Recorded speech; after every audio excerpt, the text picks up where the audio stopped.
Alors bonjour à tous, je suis Mathieu Deldy, conservateur du patrimoine au musée Condé du domaine de Chantilly. Et alors que le château est malheureusement fermé à cause de la crise que nous traversons, je vous propose une visite guidée depuis votre canapé, une visite virtuelle d'un des lieux qui a récemment réouvert au château de Chantilly, l'appartement privé de la duchesse d'Aumale qui a ouvert il y a plus d'un an après 2 ans et demi de restauration. C'est un endroit assez particulier qui se situe au rez-de-chaussée du petit château de Chantilly, un petit château qui datait de la Renaissance, hein, construit pour le connétable Anne de Montmorency, qui servait de châtelet d'entrée au château et qui a abrité au cours des siècles un certain nombre d'appartements, notamment au XVIIIe siècle. Et puis au XIXe siècle, le dernier propriétaire du château, Henri d'Orléans, duc d'Aumale, le cinquième fils du roi Louis-Philippe, qui a hérité de Chantilly en 1830, après la mort du dernier prince de Condé. Ce duc d'Aumale donc a voulu installer au rez-de-chaussée de ce petit château ses appartements privés ainsi que ceux de son épouse. Cette épouse, c'est la duchesse d'Aumale, Marie-Caroline Auguste, qui est une princesse Bourbon-Sicile, une princesse napolitaine, la cousine germaine du duc d'Aumale, qu'il va épouser en novembre 1844 à Naples. Et après leur retour en France, le duc et la duchesse vont vouloir marquer de leur sceau le château de Chantilly en commandant des appartements à la mode auprès d'un décorateur tout aussi en vogue. Celui que vous voyez à droite avec ce portrait charge, c'est Eugène Lamy, qui était notamment aussi le décorateur du Palais des Tuileries pour la famille d'Orléans. Et ensemble, le duc, la duchesse et Eugène Lamy vont imaginer des intérieurs tout à fait dans l'avant-garde du temps. On est dans les années 1840, hein, sous la monarchie de Juillet, avec un nouveau style qui se met en place, un style éclectique, où on va piocher dans les différentes périodes anciennes, dans les différents styles, pour composer des intérieurs à la mode, et puis des intérieurs qui sont aussi historicistes, puisqu'ils vont faire référence justement à ces périodes anciennes. L'appartement de la duchesse se trouve donc au rez-de-chaussée du petit château à fleur d'eau, donc on a quasiment l'impression d'être sur un bateau, et il se trouve en enfilade avec celui du duc d'Aumale, qui fera l'objet d'une deuxième vidéo, d'une deuxième visite guidée. Cet appartement, vous le voyez, il est resplendissant, il sort de plus de 2 ans et demi de travaux menés sous l'égide de l'architecte en chef Pierre-Antoine Gatier, avec beaucoup d'artistes et d'artisans, de restaurateurs qui nous ont aidés à restaurer du sol au plafond, hein, ces appartements qui étaient restés quasiment intouchés depuis la mort du duc d'Aumale en 1897. Avec beaucoup de financeurs, notamment la Fondation de Chantilly, présidée par Son Altesse Laгаcan, l'Institut de France, le propriétaire des lieux, mais aussi la Direction régionale des affaires culturelles, et puis beaucoup de mécènes que je souhaite remercier ici, les amis du musée Condé en premier lieu, qui ont permis de restaurer les œuvres, tout comme les Friends of the Domaine de Chantilly, et puis des mécènes privés, des entreprises comme Longines, comme Yves Delorme, etc. Tout cela pour aboutir à ce résultat. On est ici dans la première pièce de l'appartement de la duchesse d'Aumale, qui est l'antichambre, entre guillemets, qu'on appelle le salon de Guise, du nom du deuxième fils du duc et de la duchesse d'Aumale. Et vous voyez, on est dans un univers très raffiné, né au XVIIIe siècle, hein, avec ces ornements qui ont été créés entre 1845 et 1847, donc date de cette campagne des appartements privés menée par Eugène Lamy, mais avec un style qui évoque les styles passés, notamment ici, les styles Louis XV et Louis XVI qui sont mêlés indistinctement. Euh, Ce qui est assez formidable dans cet appartement, hein, qui est le seul appartement avec celui du duc d'Aumale, princier de la monarchie de Juillet, entièrement conservé en France. Tous les autres ayant malheureusement été détruits ou ayant été malheureusement aussi fortement remaniés. Ici, on est dans le temps s'est quasiment arrêté parce que c'est aussi intéressant de le savoir. Cet appartement a été terminé en 1847. Le duc et la duchesse y ont résidé quelques semaines au printemps 1847 avant de partir en Algérie parce que le duc d'Aumale était gouverneur général d'Alger. Et c'est en Algérie qu'en 1848 que le duc et la duchesse vont apprendre la chute de la monarchie de Juillet et vont partir en exil. La duchesse va mourir pendant cet exil, qui va être un long exil, qui va durer plus de 20 ans. Hein. Le duc de Mal ne va revenir en France qu'à la chute du Second Empire, après 1870. Et donc la duchesse ne va finalement vivre que quelques semaines dans cet appartement. Et le duc de Mal va remettre, après l'exil, tout le mobilier là où il s'est trouvé, comme du vivant de son épouse. Et cet appartement va rester tel qu'il est, et il va être peuplé de souvenirs, hein, ça va être le cimetière du duc de Mal tel qu'il l'écrivait, et le temps va s'arrêter. Et tout cela va aussi être conservé grâce au testament du duc de Mal, qui spécifie qu'on ne peut ni modifier la présentation ni la localisation des pièces et du mobilier. Donc ce que vous voyez là est quasiment l'état qu'a connu la duchesse d'Aumale en 1847 à l'inauguration de ses appartements, et notamment ce mobilier précieux dû aux plus grands ébénistes du temps, notamment aux frères Groé. Hein, c'est le cas du meuble d'appui que vous voyez sous le miroir, hein, sur lequel reposent deux porcelaines de style Renaissance. Hein, donc on a aussi cet éclectisme avec le mélange entre le XVIIIe et le XVIe siècle dans ce style. Un appartement que vous voyez aussi qui présente un certain nombre de dessus de porte qui montrent des scènes relatives à la vie de Chantilly et aux différents espaces de Chantilly. Vous voyez tout face à cette image le hameau, hein, le hameau des Princes de Condé, qui date des années 1770. Et puis à gauche, c'est plutôt les grandes écuries. C'est un moyen pour le duc et la duchesse de montrer qu'ils s'inscrivaient dans la continuité de l'histoire de Chantilly et que c'était eux, désormais, les nouveaux maîtres des lieux. De même, ces boiseries tout à fait extraordinaires qui ont retrouvé leur mat et leur bruni à la faveur de la Restauration évoquent les boiseries des grands appartements des Princes de Condé, des grands appartements du XVIIIe siècle qui se trouvent juste à l'étage. Et grâce à cela, Eugène Lamy, mais aussi évidemment les commanditaires, le duc et la duchesse, montrent qu'ils s'inscrivent à nouveau dans la continuité de la grande histoire multiséculaire de Chantilly. Un certain nombre de détails que vous voyez ici, notamment tous ces portraits de famille qui illustre notamment la famille du duc et de la duchesse d'Aumale. Vous avez tout à gauche le portrait du duc d'Aumale à l'âge de 8-9 ans, lorsqu'il hérite de Chantilly en 1830, à la mort du dernier prince de Condé. Et puis les autres portraits du Hage à la Berce montrent les deux fils du duc et de la duchesse, enfin ceux qui sont parvenus à l'âge adulte, hein, parce que le duc et la duchesse ont perdu 7 enfants, malheureusement, durant leur vie. Et les deux portraits que vous voyez là, notamment sur la deuxième photo, vous avez d'une part à gauche le prince de Condé, qui est mort en 1866 à Sydney, à l'âge de 21 ans, et à droite, dans le reflet du miroir, vous avez le duc de Guise, qui meurt à l'âge de 18 ans en 1872, donc les fils qui ont vécu le plus longtemps et qui montrent le drame et la vie assez finalement mélancolique de la duchesse, mais aussi du duc d'Aumale qui ont perdu tous leurs enfants. Dans un mode un peu plus joyeux, vous voyez que un grand respect a été apporté à la restauration des textiles, ce qu'on nous verrons aussi ensuite, avec une volonté de conserver un maximum de pièces originales.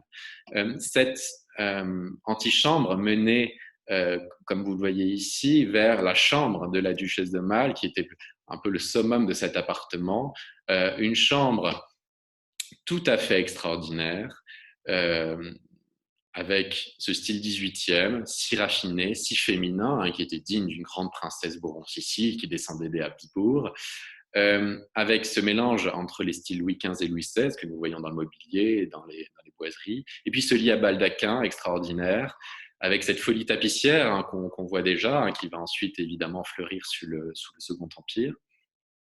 Le tout ayant été restauré, c'est le cas notamment aussi du couvre-lit qui a nécessité 470 heures de travail, hein, lors de la restauration.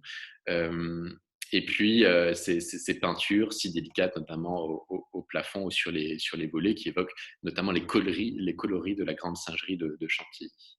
Alors un mobilier précieux dû aux frères Groé, notamment le, le meuble d'appui ou la jardinière. Cette jardinière provient cette fois-ci de l'appartement de la duchesse au Palais des Tuileries. Donc, c'est l'un des seuls mobiliers ou meubles que la duchesse n'a pas connu sur place. Euh, le lit, si on se retourne de l'autre côté, le lit est accompagné d'un certain nombre de sièges capitonnés, comme vous le voyez. Hein. Les capitons ne sont pas une invention du Second Empire, on en trouvait dès la monarchie de Juillet.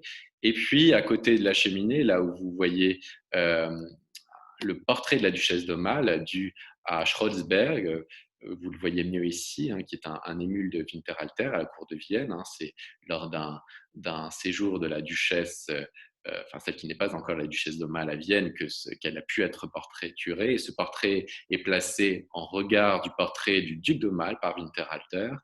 Et sous elle a été placé le berceau du duc de Guise, donc son dernier fils, qui est né en Angleterre durant l'exil, donc que la duchesse d'Aumale n'a pas connu dans cette pièce, et qui est un grand berceau princier, hein, qui a été offert par Madame de Vatry, qui était la propriétaire de l'abbaye de Chaly, non loin de Chantilly, autre propriété de l'Institut de France, qui était une proche de la famille d'Orléans, et qui a offert à l'occasion de cette naissance ce fabuleux berceau, lui aussi entièrement restauré, tout à fait récemment. Tout au bout, à côté du chevet du lit, se trouve la porte d'entrée vers la salle de bain de la duchesse d'Aumale. Et là, nous entrons un peu dans la petite histoire, notamment celle de l'histoire de l'hygiène, l'histoire des techniques aussi, avec toute la modernité de l'époque qui peut ici être illustrée, l'eau chaude, l'eau froide, un certain nombre de conforts modernes avec le cabinet de toilette, avec la chasse d'eau, etc. Et puis, dans cet espace qui est double, hein, on a d'une part, là où vous voyez le petit tabouret qui vient d'ailleurs du château de Choisy, qui est un tabouret 18e très précieux. C'était ici l'espace où la duchesse pouvait se changer. De l'autre côté, des rideaux, se trouvait l'espace du bain où elle pouvait se laver. Et face à ce bain se trouve un cadeau de mariage en fait, de la cour de Vienne, notamment probablement de la duchesse Saxe-Cobourg, qui est le nécessaire de toilette de la duchesse d'Aumale, qui est sans doute un travail hongrois, qui a été donc offert à l'occasion du mariage du duc et de la duchesse. Si on continue dans l'appartement, en revenant un peu sur nos pas, de l'autre côté du salon de Guise, donc de l'autre côté de l'antichambre, se trouve un salon tout à fait extraordinaire, qui est un salon rond, en fait, qui prend place dans une pièce carrée et qui était ici un lieu chargé d'histoire parce que c'était ici la chambre de la duchesse de Bourbon, là où notamment est né le duc d'Enghien, le dernier rejeton de la famille Bourbon-Condé, dont on aperçoit tout à gauche un pastel, un portrait en pastel. Et ce salon rond, qui est dit le salon des dames dans les archives, était à l'origine tendu d'un lampadaire, tout comme la potiche ou les vases céladons que vous voyez à la fois sur le bureau au centre et sur la cheminée. Et ce lampadaire a été sans doute un peu abîmé par le temps, et donc au retour d'exil du duc d'Aumale, à partir des années 1870, celui-ci a changé ce lampadaire en y mettant ce fabuleux satin violet, avec une signification très particulière. En fait, le violet, c'est la couleur du deuil dans la famille royale. Alors, ce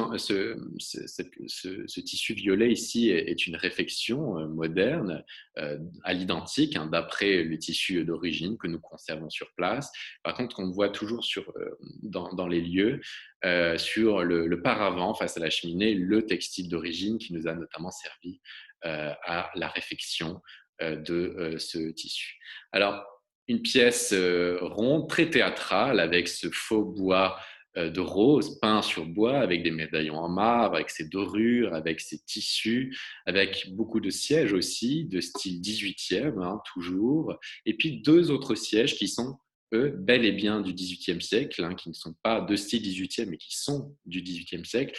Ce sont les deux sièges qui se trouvent de part et d'autre du bureau, qui sont dus au menuisier Boulard et qui proviennent du salon des Jeux de Louis XVI à Versailles. Donc des pièces d'origine royale, de provenance royale, qui ont été achetées par Eugène Lamy auprès des marchands de curiosités de l'époque. Hein, donc ces pièces étaient disponibles sur le marché de l'art et convenaient finalement au statut et à la délicatesse des lieux ici aménagé par Eugène Lamy.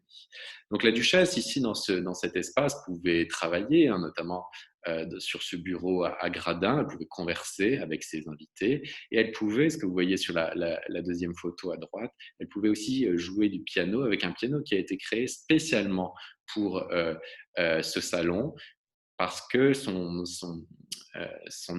la partie arrière épouse la rotondité de la pièce. Et le tout est complété par un certain nombre de pastels. On observe notamment tout à droite un pastel dû à Rosalba Carriera. Donc, on a quelque chose de très féminin, très précieux dans la veine du XVIIIe siècle.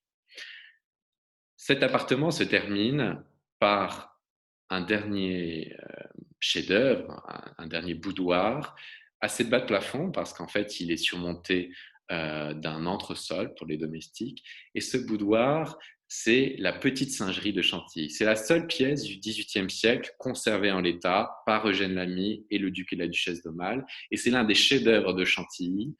En fait, on ne conserve que 4 singeries en France. Une singerie, c'est une pièce, un boudoir, un salon décoré au XVIIIe siècle avec des singes qui imitent souvent les activités humaines.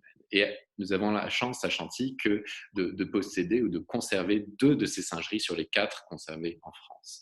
Et c'est le cas ici notamment de cette petite singerie peinte en 1735 par Christophe Huet, un peintre animalier tout à fait à la mode, qui a peint aussi 2 ans plus tard la grande singerie à l'étage. Et ici, dans ce petit boudoir féminin qui appartenait à l'origine au XVIIIe siècle à l'appartement de la duchesse de Bourbon, dans ce petit boudoir, on voit sur les panneaux peints des singesses, c'est-à-dire des guenons, qui adoptent les activités et les habits des princesses de Condé au XVIIIe siècle. Et par exemple, au centre, on voit ici 2 singesses qui sont revêtues des couleurs des princes de Condé, ventre de biche et amarante, qui s'apprêtent à déguster un déjeuner de chasse sur une table de pierre en forêt de Chantilly, comme vous le voyez ici. Et puis à droite, une autre singesse, plutôt ici une activité printanière, en train de cueillir des cerises, pendant que la seconde, à ses pieds, déguste une crème, peut-être la crème Chantilly. Si on continue sur avec les autres panneaux, on voit à gauche des singesses confinées qui sont dans une sorte de pavillon frais dans le parc de Chantilly, en train de jouer aux cartes avec un monsieur doté d'une perruque. Et puis au centre, une activité hivernale, c'est le traîneau ou la luge sur les douves gelées du château de Chantilly. Et puis on finit à droite avec l'une des scènes les plus savoureuses, c'est une singesse en train de se faire les griffes par ses servantes devant sa toilette et surtout devant un fabuleux paravent doté de chinoiseries. On est dans cette veine exotique à Chantilly, une époque dans les années 1730, 1740 où on va beaucoup regarder ce qui se fait au Japon et en Chine et s'inspirer de cette Asie pour créer une Asie de fantaisie. Et le singe, animal exotique par excellence, participait pleinement de cette esthétique. Alors, cet appartement se termine ici. Nous verrons dans une seconde vidéo l'appartement du duc d'Aumale et j'espère que vous viendrez nombreux à la fin du confinement découvrir sur place ces merveilleux espaces. À bientôt à Chantilly.